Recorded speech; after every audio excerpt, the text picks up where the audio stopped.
Bueno, y ¿cómo es el tema del movimiento educacional al que formás parte?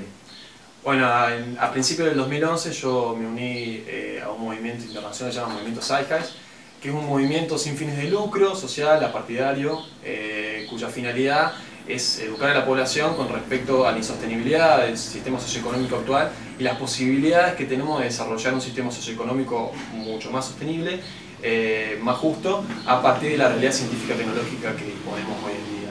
Y todo esto en base a la educación, ¿no? Fomentar el pensamiento crítico, de vuelta, ¿no? en sentido de lo que hablamos anteriormente, fomentar el pensamiento crítico en la población para que de alguna manera intentemos acomodar nuestra cultura, nuestros comportamientos hacia fines más benéficos e intentar desarrollar una sociedad más racional, que intente apoyar estas ideas de utilizar la ciencia y la tecnología para el desarrollo de una política adecuada, de una economía justa, bueno, y otros ámbitos de la organización de la sociedad que son importantes, en la cual se necesita gente que piense, ¿no?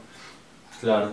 ¿Y cómo es el tema del pensamiento crítico y todo eso que sabemos? Vos motivas mucho, vos valorás mucho lo que es la parte del pensamiento crítico, el escepticismo científico y todas esas ramas que a vos te interesan y obviamente a toda la sociedad deberían.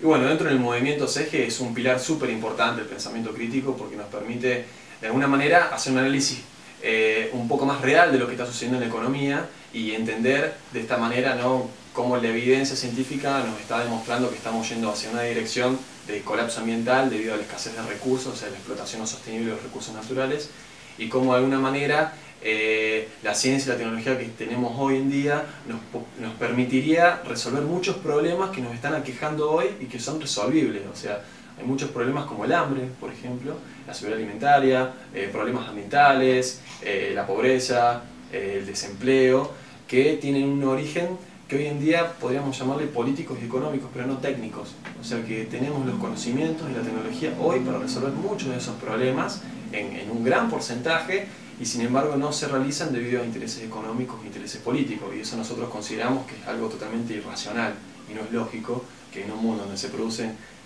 alimentos para todo el mundo haya 800 millones de personas con hambre, por ejemplo, ¿no?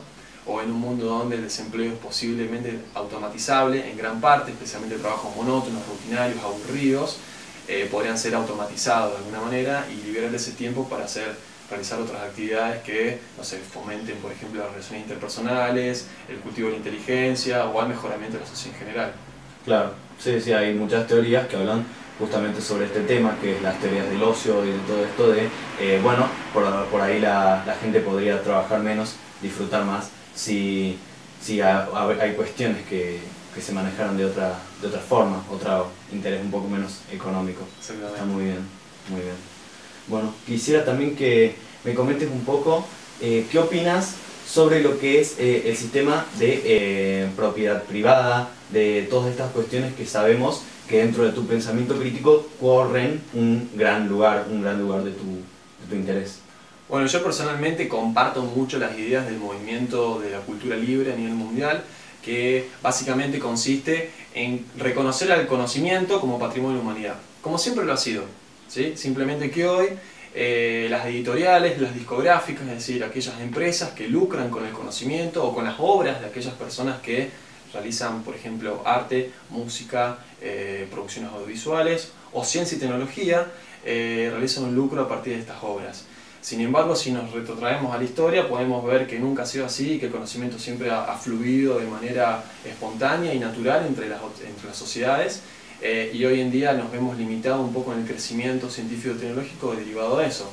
Es más, yo que trabajo en ciencia me puedo percatar mucho de eso con respecto a los artículos científicos, que uno tiene que pagar para poder acceder a los artículos que ha publicado una persona de otro país. Y tenemos que invertir mucha plata. Por ejemplo, la Universidad Nacional de Córdoba tiene un convenio con una editorial de Holanda que se llama Elsevier, en donde la universidad paga para que nosotros podamos acceder a esos artículos. Pero te puedo decir que un artículo sale $35 para poder acceder, ¿no? Entonces podemos ver que de alguna manera aquellos países que no tienen el dinero para costear ese acceso no pueden tener acceso a ese conocimiento. Y como todos sabemos, el conocimiento es poder.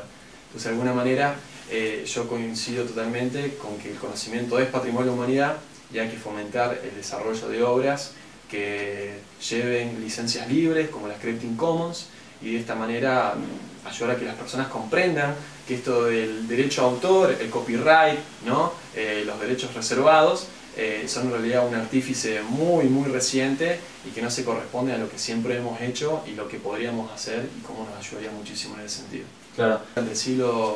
Durante los años 1800. Claro, imagínate, desde los 1800 la humanidad tiene más de 8000 años, avanzaron hasta el 1800, ¿por qué tendría que haber surgido el modelo de patentación? Que básicamente el sustento ideológico del sistema de patentación es ser un incentivo, pero si por 3000 años avanzamos tanto, ese es básicamente el objeto ideológico de su idea, ¿verdad? Que no se necesita ese incentivo para que la sociedad humana crezca, ¿verdad? Claro, parte de la base digamos, la falsa concepción de que el ser humano es egoísta y que necesita un incentivo monetario para ser creativo y prosperar. Claro. En realidad vemos que muchas veces no se cumple. Está muy bien, está muy bien.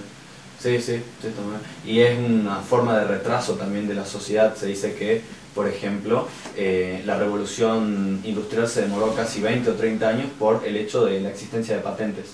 En sí, momento. Totalmente. Son cosas que van demorando a la sociedad. Totalmente. ¿Cuántos desarrollos tecnológicos que hoy están hechos que no conocemos, que no se liberan, porque no son rentables o porque... o sea, eso es una cuestión interesante. Hay muchos inventos y conocimientos que no se largan porque simplemente no responden a la ley de oferta y demanda del mercado, porque no es vendible. Sin embargo, puede ayudarnos a resolver algunos problemas que no son rentables, como el hambre o una enfermedad. Claro. Te puedo decir algo muy básico: hay ciertas enfermedades como el Chagas acá en Argentina que son prevalentes en aquellas personas con bajos recursos económicos. Sin embargo, no se invierte porque no es rentable. Sin embargo, tenemos los recursos, la ciencia, la tecnología y el personal para investigar esas cosas y ofrecer curas a esa gente. Si no, no se hace. Entonces también esta cuestión de las patentes limita el avance en ese sentido. Bueno, contanos un poco sobre tu libro. Bueno, a principios de este año, en mayo, publiqué un libro que se llama Vegetarianismo y el debate político, que es un libro que básicamente intenta mostrar mediante evidencia científica a la población general sobre la insostenibilidad del sistema alimentario actual basado en productos de origen animal, llámese carne, huevos y lácteos, ¿no? Es bien sabido que Argentina es un país muy consumidor de carne y superamos por 2 veces, un poquito más, el promedio de consumo de carne a nivel global, lo que nos indica que es un consumo bastante alto. Y bueno, esta tendencia de consumo de carne a nivel global se ha multiplicado por 6 en los últimos 60 años, a diferencia de lo que cree mucha gente. Este consumo de carne es bastante reciente y no tan antiguo. Y bueno, esto ha ido en concordancia, evolucionado de manera paralela, junto con desastres ambientales que se han incrementado especialmente en países como el agroexportador, como Argentina, Brasil o cualquier país de Sudamérica, ¿no? Creo que está de más hablar un poco de la cuestión ambiental en Argentina, cómo ha sido afectado toda esta cuestión, ¿no? El problema de los bosques, de las cuencas hídricas, de la desertificación, los suelos, la reducción de la biodiversidad, etc. Entonces, en mi libro lo que intento demostrar es cómo los niveles actuales de carne están produciendo graves daños al medio ambiente y están poniendo un poquito en amenaza nuestros intentos de sostenibilidad, especialmente lo que concierne a la seguridad alimentaria del futuro y a la salud pública. Y hago la propuesta de que la reducción o la eliminación, en el mejor de los casos, del consumo de carne nos podría ayudar a alcanzar estos objetivos de sostenibilidad que se plantean desde instituciones como la ONU, por ejemplo, para el año 2050, en varios aspectos, desde cambio climático, a bosques, a biodiversidad, a seguridad alimentaria, inclusive mejorar la salud de la población mediante acciones preventivas. Sí. Entonces, bueno, de esta manera, todo este tiempo, debido a que yo soy formado en ciencias de la salud, son temas que mucho yo no manejaba, entonces decidí que los primeros meses iba a hacer una difusión académica, es decir, expandirme en los ámbitos académicos, entre investigadores, ya sea biólogos, agrónomos, nutricionistas, para que hagan una revisión de lo que yo construí y en base a eso hacer críticas, hacer un mejor acercamiento a la realidad y que no sea sesgado, pues yo soy vegetariano.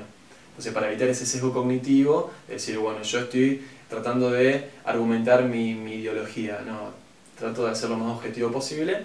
Y bueno, se lo pasé a más de 70 investigadores, muchos de hecho de CONICET, y bueno, he entablado relaciones con algunos de ellos que empecé a hacer trabajo de investigación con ellos en ese sentido. Y bueno, muchos me han dado el visto bueno. La última charla que di fue en el Centro Científico Tecnológico de CONICET de Córdoba, a un grupo de colos de CONICET. Y bueno, parece que está teniendo bastante aceptación y que los datos son acertados y que no estoy lanzando frutas básicamente, claro. Lo que me da un poco de seguridad a la hora de seguir hablando de estas cuestiones que las considero muy relevantes. Por eso vegetarianismo es el debate político, porque hay cuestiones a largo plazo que nos tienen que preocupar, porque somos nosotros y las generaciones futuras a las cuales estamos legando básicamente un futuro bastante oscuro, bastante turbio. Y bueno, debemos hacernos cargo nosotros de lo que hemos generado en nuestros años de vida y bueno, las generaciones que nos precedieron. Sin embargo, me mantengo optimista en ese sentido y creo que el vegetarianismo del debate político tiene mucho para aportar a eso. No es la salvación divina, no la considero para nada que sea la solución, ni va a salvar al planeta, ni a nosotros, pero sí nos va a permitir hacer un acercamiento mejor a lo que es la sostenibilidad en la producción de alimentos.